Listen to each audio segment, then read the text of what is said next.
Nunca vamos a terminar, pero cada conquista nos ayudará a ser mejores. Nunca vamos a terminar porque nunca nos vamos a graduar de ser discípulos. Seremos discípulos en esta vida y por la eternidad. Y el refrán, el eslogan que dice que el discípulo puede superar al maestro, tampoco aplica. Pueden superarnos a nosotros que estamos acá, pero nunca a nuestro maestro por excelencia, nuestro Rey de Reyes y Salvador Jesucristo. Siempre la condición de discípulo la tendremos, aun cuando estemos en la eternidad reinando con Él. Así que el Señor nos bendiga grandemente y nos estamos preparando primeramente para glorificar al Señor con nuestras vidas. De eso se trata todo lo que nosotros hacemos, de la gloria de Cristo. Si nos preguntaran cuál es la prioridad de nuestras vidas y ministerios, la respuesta es una sola: glorificar al Señor con todo lo que nosotros hacemos. Cuando vamos al Antiguo Testamento encontraremos más de 50 referencias directas que nos confirman que todo lo que el Señor hace es para su gloria. Te saqué de Egipto para mi gloria. Te sostuve en el desierto para mi gloria. Te introduje a la tierra que fluye leche y miel para mi gloria. Y en el Nuevo Testamento el apóstol Pablo nos recuerda que todo lo que hagamos, sea de comida o de bebida, debemos hacerlo para la gloria de Dios. En el libro de Efesios, en el capítulo 1, en el versículo 6, en el versículo 12 y en el versículo 14, dice que hemos sido creados para la alabanza de la gloria de Dios. Todo lo que nosotros hacemos tiene como prioridad exaltar y bendecir el santo nombre de nuestro Señor Jesucristo. El pastor Eddie Alexander, inglés, le preguntó cuando estaba haciendo su tesis doctoral al doctor Martin Lloyd-Jones cómo él podía resumir todo lo que él había escrito y todo lo que él había predicado. El doctor Martin Lloyd-Jones respondió: exaltar y glorificar el nombre de mi Señor y Salvador Jesucristo. De eso se trata todo esto, de la gloria de nuestro Señor. Ahora, esa gloria de nuestro Señor se procura por medio del llamado que el Señor nos hace a cada uno de nosotros. De canalizar nuestros dones y talentos para que el Señor sea glorificado, pero hay que poner en funcionamiento esos dones y talentos. Pero no de una manera independiente, sino a través de la iglesia local, a través de donde Dios nos ha llamado a servir. Y cuando nosotros vamos al Nuevo Testamento, nosotros nos vamos a dar cuenta que Cristo es el fundador de la iglesia. En los evangelios solamente encontramos 2 menciones del término iglesia. En los evangelios. Y no se encuentra la palabra iglesia ni en Juan, ni en Lucas, ni en Marcos. Las 2 menciones del término iglesia son exclusivas de Mateo. Y se encuentra en el capítulo 16, que habla de la iglesia universal, la compuesta por todos los creyentes de todas las razas, de toda etnia, de toda nación, de todos los siglos, de toda época. Y la iglesia local que se menciona en el contexto del proceso de la disciplina cristiana en Mateo capítulo 18. Estas son las únicas 2 menciones. Después nosotros nos damos cuenta a la luz de ese diálogo que se da entre Jesús y sus discípulos en el capítulo 16 del libro de Mateo, donde Él le pregunta a ellos: ¿qué dicen los hombres que es el Hijo del Hombre? Y aquí nosotros vemos una pregunta que abre todo lo relacionado con lo que es la iglesia en esta primera mención que se hace en todo el Nuevo Testamento. Y los discípulos respondieron las diferentes versiones que ellos entendían que había. Bueno, unos dicen que tú eres Juan el Bautista, otros dicen que tú eres Jeremías, otros dicen que tú eres Elías, otros dicen que tú eres uno de los profetas. Y Jesús les pregunta de manera más específica, ¿y ustedes quién decís que soy yo? Y ellos respondieron, no. Respondió Pedro, tú eres el Cristo, el Hijo del Dios viviente. Y entonces Mateo agrega algo que no se da en las otras versiones de esa confesión, y es la declaración que él da a Pedro y la apertura de la controversia de esa declaración cuando él le dice a Pedro, y tú eres Pedro, y sobre esta roca edificaré mi iglesia. Esa expresión ha abierto una controversia que todavía está. Y la controversia es a qué se refería nuestro Señor Jesucristo cuando hablaba de la roca. Y hay por lo menos 5 posiciones que han sobrevivido, pero un servidor entiende que cuando Cristo hablaba de la roca estaba hablando ni siquiera de la confesión de Pedro, mucho menos de Pedro, él estaba hablando de él mismo. Desde el Antiguo Testamento se presenta a la roca y se compara a Dios como la roca. En el Salmo 62 dice, llévame a la roca que es más alta que yo. Al término del sermón de la montaña, el Señor termina con una ilustración sobre 2 tipos de personas.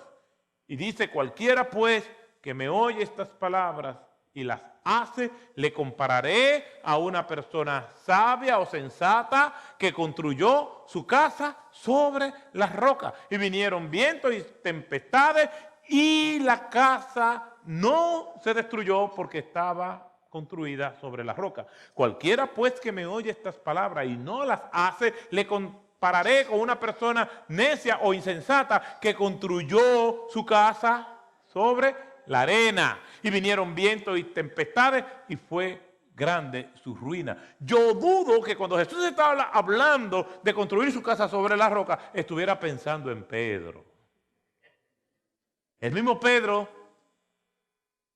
décadas después, para aclarar esa posible confusión que podía venir en el futuro y de por sí vino, siendo inspirado por el Espíritu Santo, dice, la piedra que desecharon los edificadores vino a ser la piedra del ángulo.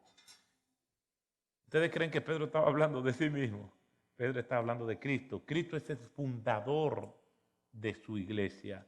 Y a esa iglesia recién fundada, Jesús le da una serie de comandos, de mandamientos, que nosotros lo vemos en el libro de Mateo, ya en las últimas palabras de nuestro Señor Jesucristo.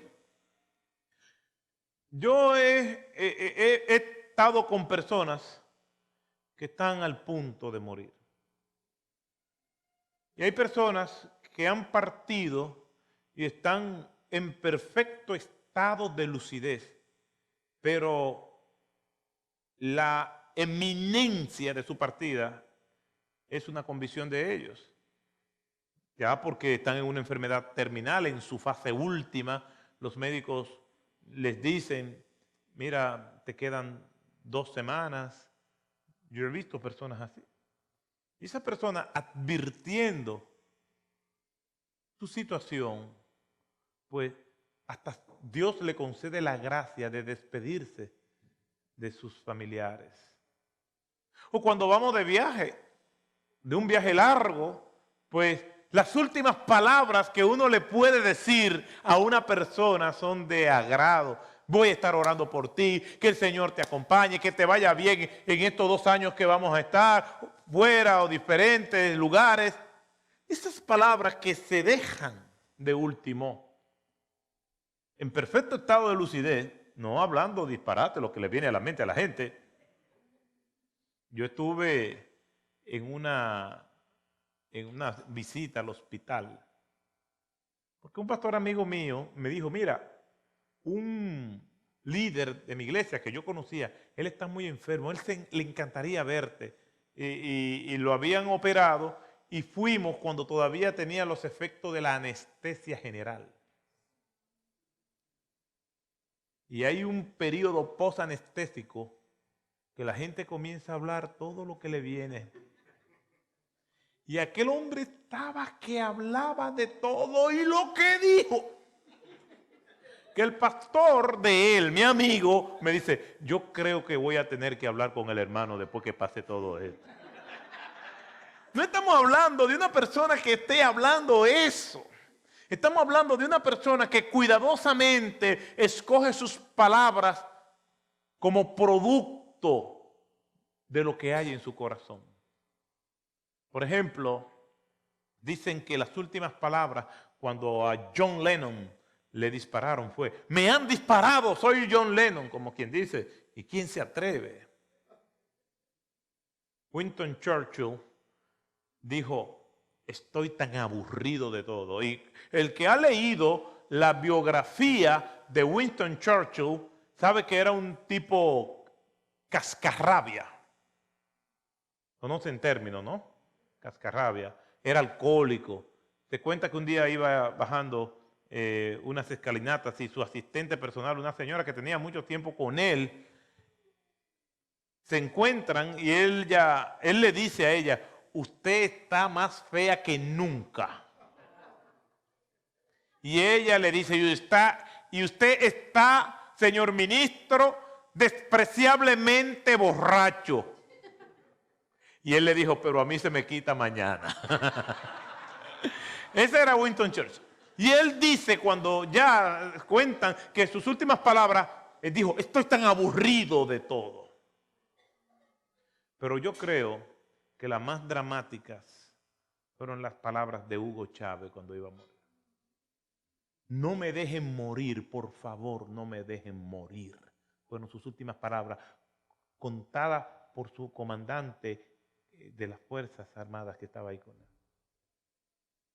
Lo leí en el diario El Clarín de Argentina. No me dejen morir. Pero las palabras de nuestro Señor Jesucristo no son palabras de agonía ni de desesperación. Escogió cuidadosamente sus palabras para decirle a sus discípulos, id y haced discípulos de todas las naciones. Hagan la obra de preparar personas para que estas personas a su vez preparen otras personas.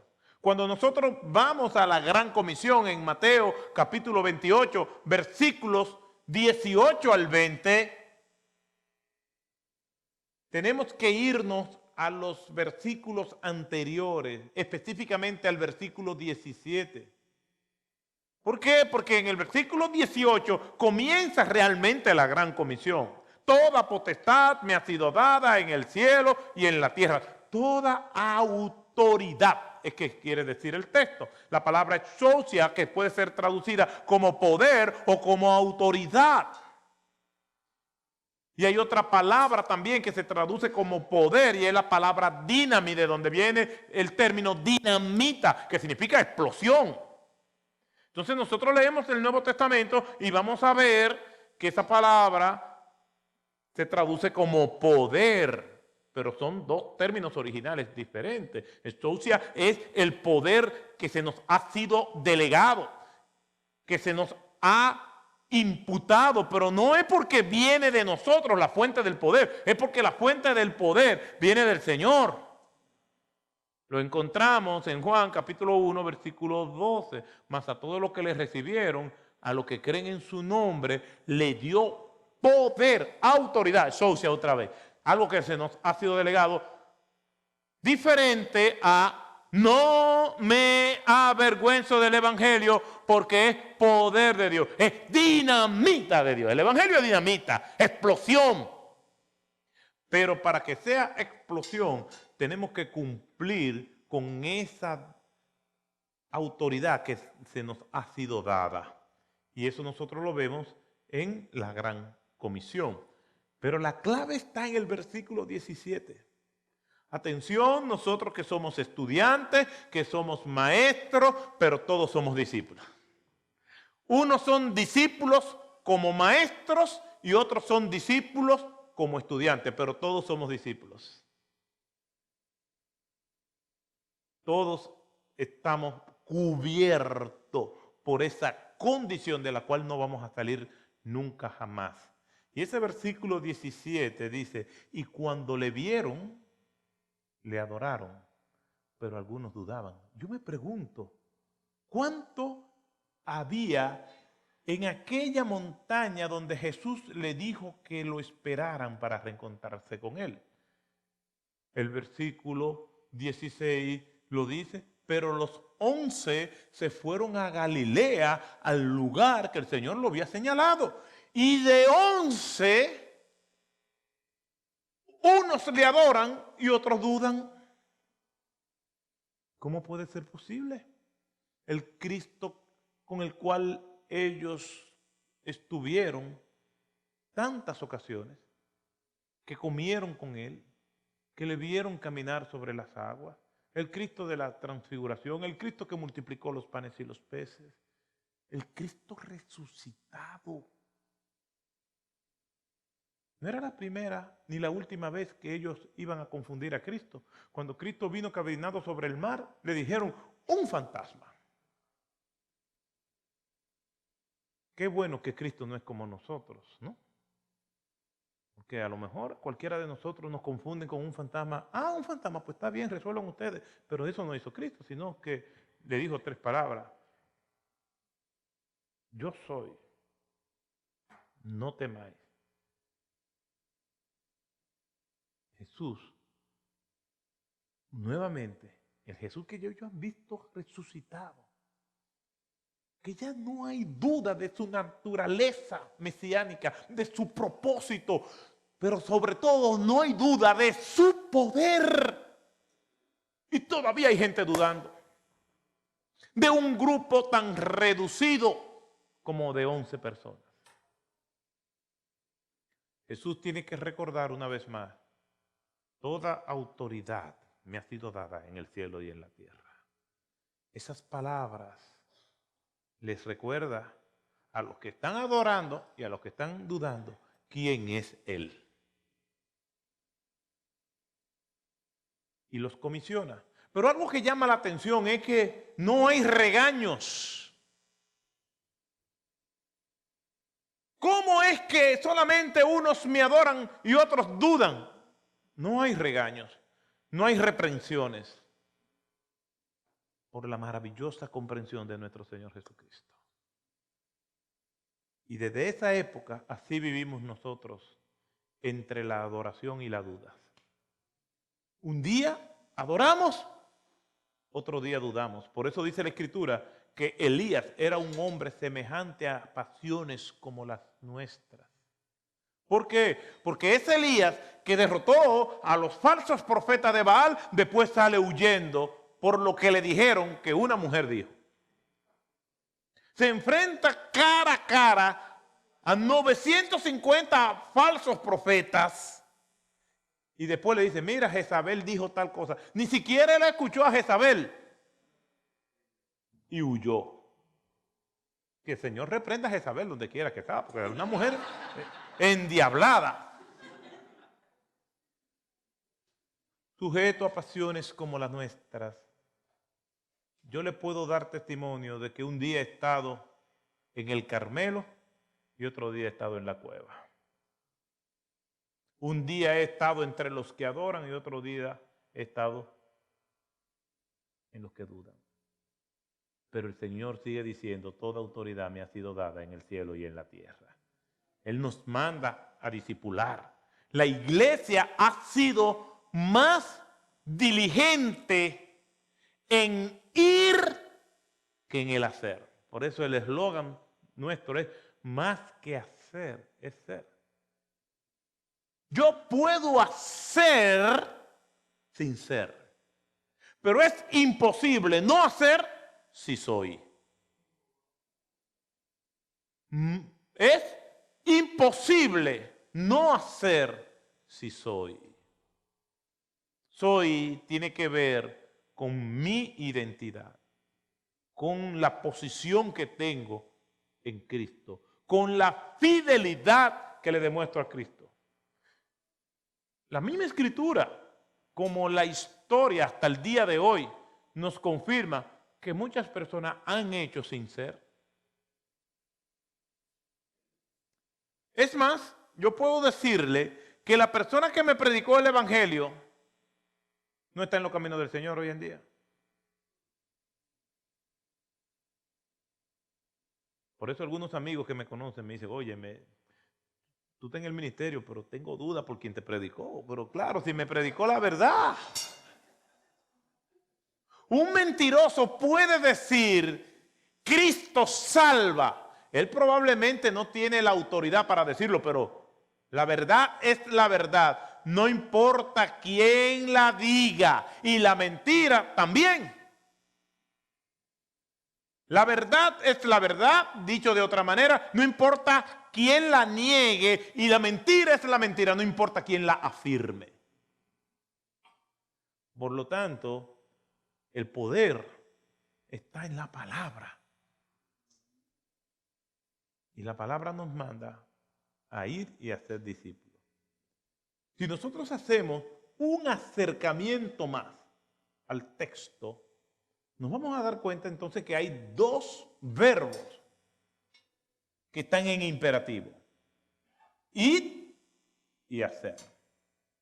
Pero si hacemos un acercamiento más y lo colocamos en un microscopio exegético y lo miramos, nos vamos a dar cuenta que en el original la fuerza imperativa recae en el hacer y no en el ir.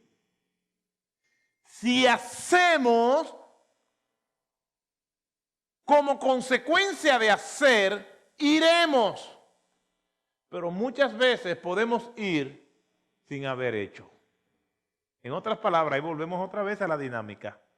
Yo puedo hacer sin ser, pero es imposible no hacer si soy. Yo conozco una iglesia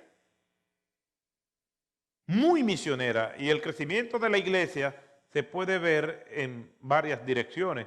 Crecimiento hacia arriba, crecimiento hacia abajo, hacia afuera o hacia adentro. Crecimiento hacia arriba son iglesias muy devocionales, que hacen mucho énfasis en la adoración, en la oración, en el ayuno. Y son iglesias que siempre están buscando la santidad. Y el tema de esos pastores es la santidad, la santidad. Hay iglesias con mucho crecimiento hacia abajo y son iglesias que su énfasis es el estudio de la palabra de Dios. Tú hablas con cualquier miembro de esa iglesia y cada miembro es un teólogo. Te debaten, te persiguen,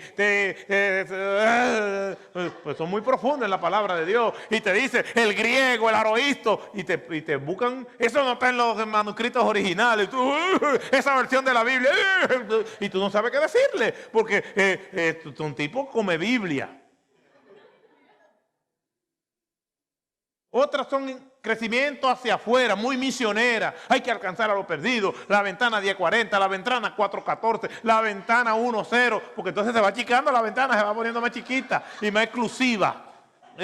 Y entonces todo es las misiones y el pastor es muy misionero y son 25 viajes misioneros al año y todo lo que habla es misiones, misiones, misiones. Evangelismo, evangelismo, evangelismo. Crecimiento hacia afuera. Y otras son crecimiento hacia adentro, son iglesias muy organizadas, tiene sus oficiales, tiene su cuerpo de diáconos, es una iglesia que da sus informes, hace sus reuniones, una iglesia bien estructurada. Y vemos todos esos énfasis y cada quien hace el énfasis donde se siente más cómodo. Cada énfasis de eso representa la zona de confort de sus líderes. Pero si predicamos todo el consejo de Dios, entonces debemos procurar cada uno de estos énfasis. Tenemos que crecer en las misiones y en el evangelismo, tenemos que crecer hacia adentro en organización, tenemos que crecer hacia arriba en devoción y tenemos que crecer hacia abajo en erudición. Tenemos que predicar todo el consejo de Dios. Eso fue lo que le dijo el apóstol Pablo cuando se despedía de los pastores de Éfeso en la ciudad portuaria de Mileto. Nunca rehusé predicaros a vosotros todo el consejo de Dios. Y todo ese consejo de Dios comienza cuando comenzamos a formar íntegramente a las personas a través del discipulado. No se hace discipulado solamente por una predicación expositiva y por más bíblica que sea, no es suficiente. Tenemos que ministrarnos de manera sistemática, de manera personal, en grupos pequeños y de manera intencional. Quiere decir que la iglesia tiene dos alas. El culto, como dice en su libro La Segunda Reforma, el doctor William Beckham, dos alas. El ala del culto grande, de la motivación, de la exposición de la palabra de Dios, y el ala del grupo pequeño, del discipulado, de la transmisión de vida. Es ser lo que está haciendo ese énfasis, llegando, como decía el hermano Laurencio, que no es su nombre, sino que le dicen así, que realmente llega hasta donde la gente. El propósito es desempacar la verdad de la exclusividad de los seminarios y llevar la verdad bíblica a donde comenzó, a la iglesia, a la gente sencilla, común y corriente. Y cuando digo común y corriente, no estoy diciendo que sean ricos o pobres, o que sean académicos o no académicos, sino a la gente que no son profesionales de la palabra de Dios. Por eso fue que la iglesia se volvió indetenible. Estos discípulos asimilaron bien lo que Jesús le dijo, y ya a la altura del libro de los Hechos, capítulo 2, versículo 42, nos dice que los discípulos perseveraban en la doctrina de los apóstoles. La palabra perseverar significa insistir de manera intencional en algo. No es exclusivo del griego del Nuevo Testamento, del griego koiné. Es una palabra normal, una palabra de uso común. Insistir de manera intencional. Quiere decir que ellos tomaron los principios que el Señor les dio a ellos y comenzaron a insistir de manera intencional. Y dice en la Escritura que esa primera iglesia oraban, proclamaban la palabra de Dios, evangelizaban, servían al prójimo, tenían comunión uno con otros y tenían una vida de adoración. Y ahí encontramos 5 pilares de la iglesia cristiana bajo el acrónimo PESCA: proclamación del evangelio, enseñanza de las escrituras, servicio al prójimo, comunión entre los creyentes y adoración a Dios. PESCA. ¿Qué le dijo el Señor en Marcos 1:17 a sus discípulos? Venid en pos de mí y os haré que seáis pescadores de hombres. Está fácil. Proclamación del evangelio, enseñanza de las escrituras, servicio al prójimo, comunión uno con otros y adoración. El Señor nos habla de esta manera. Este acrónimo no es mío. Yo sé que ustedes están diciendo, wow, pero qué tremendo, no se me va a olvidar. Me quisiera quedar con el crédito, pero no puedo. Eso me lo dijo un amigo pastor brasilero, Calixto Patricio, que es tan brillante que yo cada vez que lo veo le digo, pero de verdad eso es tuyo, porque es tan brillante. Proclamación, enseñanza, servicio, comunión y adoración. Ahí se resume todo lo que es la labor ministerial de la iglesia cristiana. Ese discipulado siguió hasta tal punto que el apóstol Pablo en 2 Timoteo capítulo 2 versículo 2 le dice a Timoteo: tú pues, hijo mío. 2 Timoteo capítulo 2 versículo 1 y 2. Esfuérzate en la gracia de nuestro Señor Jesucristo. Lo que has oído de mí, en boca de otros testigos, esto encarga a hombres fieles que sean idóneos para enseñar a otros. ¿Qué es lo que Pablo nos está hablando aquí? De la sucesión discipular, de la multiplicación de discípulos, de Dios a Pablo, de Pablo a Timoteo, de Timoteo a hombres fieles, de hombres fieles a otros, hasta llegar hasta nosotros. No hay otra forma de hacer la obra del Señor si nosotros no obedecemos a lo que Él nos ha mandado. Vamos a tener iglesias más fuertes, iglesias sanas, vamos a ver un movimiento de plantación de iglesias bajo los principios del Nuevo Testamento. Les decía que conozco un caso de una iglesia que era muy misionera, enviaba a mucha gente, pero no era una iglesia muy profunda en la palabra de Dios. Y enviaron 2 chicas al mundo musulmán, a los saharauis, en el norte del Sahara. Y 2 años después, cuando llegaron al país, vinieron, pero siendo musulmanas. Mucha pasión, pero poca preparación. La velocidad solamente es útil si vamos en la dirección correcta. De nada sirve mucha pasión si no está administrada por todo el consejo de Dios. De nada nos sirve. De nada nos sirve tener mucho deseo de hacer las cosas y mucho ímpetu si no estamos franqueados por lo que dice la palabra de Dios.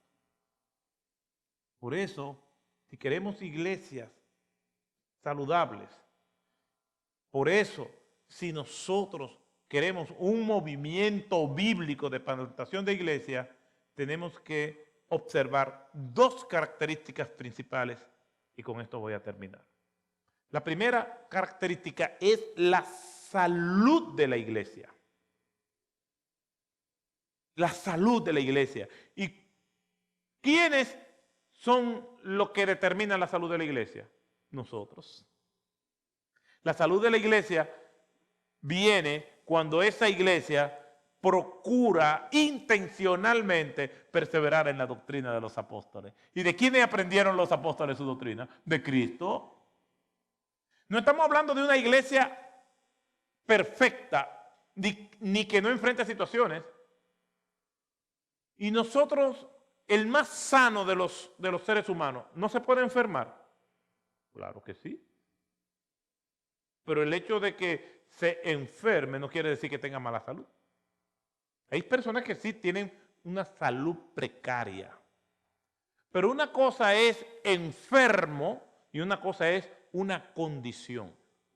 Por ejemplo, una persona que haya tenido un accidente y pierda una de sus extremidades puede tener perfecto estado de salud, aunque le falte una extremidad. Tiene una condición, tiene un impedimento, pero eso no quiere decir de que no tenga perfecto estado de salud. Yo conozco un muchacho, de cuando yo era niño, él ya era una persona ya adulta, y este muchacho le dio polio y le dio meningitis, las 2 cosas. Y entonces camina así, pero no tiene una coordinación motriz. Y camina como que si se va a caer.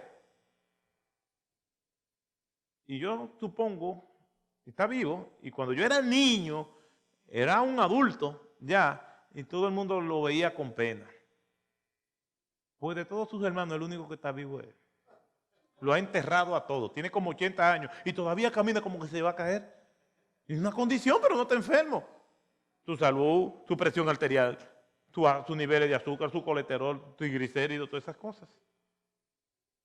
Tiene un impedimento, tiene una condición.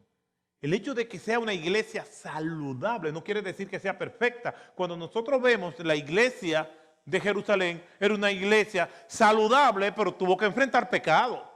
Hechos capítulo 5, la mentira de Ananías y Zafira. Hechos capítulo 6, la tensión que había entre los judíos judíos cristianos más ortodoxos y los judíos cristianos de influencia griega. Después vemos Hechos capítulo 15, el concilio de Jerusalén. O sea, la iglesia enfrentó situaciones que nos dice a nosotros que no era perfecta, pero por ser una iglesia saludable, enfrentó el pecado y lo pudo superar.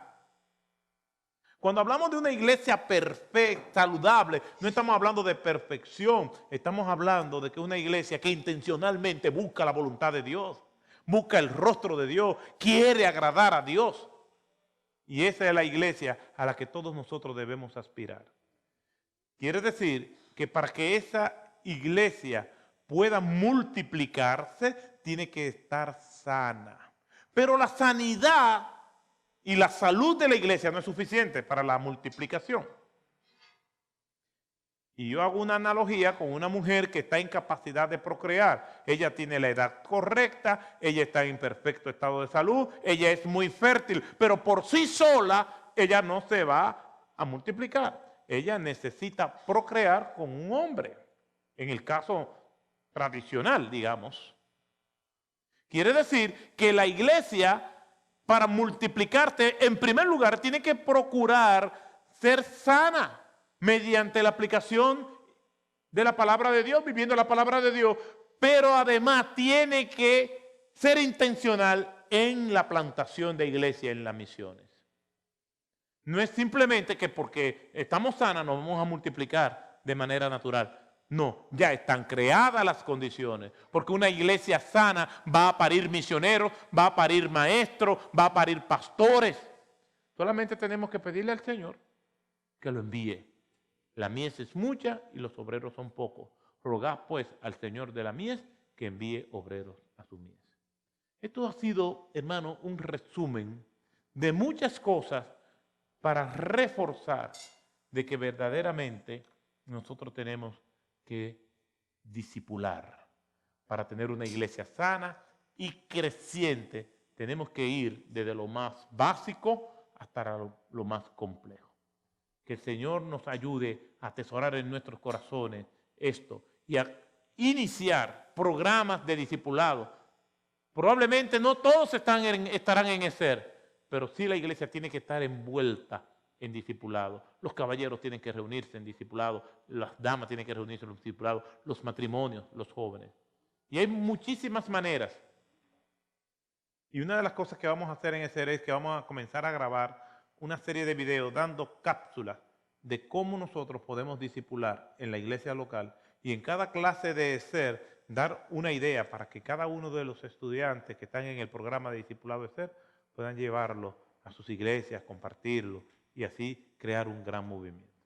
Mis hermanos queridos, que el Señor los bendiga.